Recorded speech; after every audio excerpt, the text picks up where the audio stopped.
ও আল্লাহ, তোরা আমার পাগল নাতি ছেলে নিয়ে যাস নে। ও ছাড়া আমার কেউ নেই। আসো তুমি, মাতুব্বর সাহেবের কাছে যাচ্ছি, এখনই প্রমাণ হয়ে যাবেন ছেলে কার। ওরে আমার এত বড় সর্বনাশ করিস নে। ওরে আমার পাগলের ছাড়িয়ে দে। এই নামে কেনে? আরে এসব কি হচ্ছে কি? মাতুব্বর সাহেব, এই ছেলেটা আমার। এই বুড়ো কে আনতে চাচ্ছে, কে পুলিশে ধরাই দেন। না মাতুব্বর সাহেব, এই পাগল নাতি ছেলেটা আমার। এই ছেলেটা মিথ্যা কথা বলছে।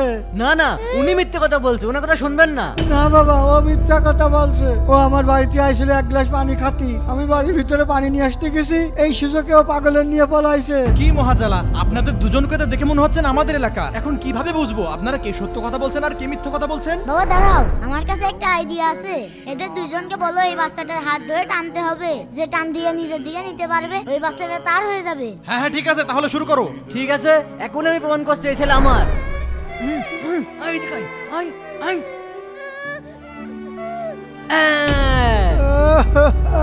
আর প্রমাণ লাগবে ছেলে কার? আরে এই তো প্রমাণ হয়ে গেল, এই ছেলেটা এই লোকের। না বাবা দাঁড়াও, আমি স্পষ্ট দেখেছি মুরব্বী ইচ্ছা করে হাত ছেড়ে দিয়েছে। কিন্তু কেন হাত ছাড়লো? বাচ্চাটা যখন হাত ধরে টানা হচ্ছিল বাচ্চাটা ব্যথা পাচ্ছিল। বাচ্চাটার দাদা ব্যথা সহ্য করতে না পারে হাত ছেড়ে দিয়েছে। হ্যাঁ বাবা, তোমার ছেলে ঠিক কথাই বলেছে। কি তার মানে আমার এলাকায় বাচ্চা অপহরণ করতে এসেছিস? চল ভাই না না, চল, তোকে জেলের ভাত খাওয়াবো, পুলিশে ধরিয়ে দেবো। আয়।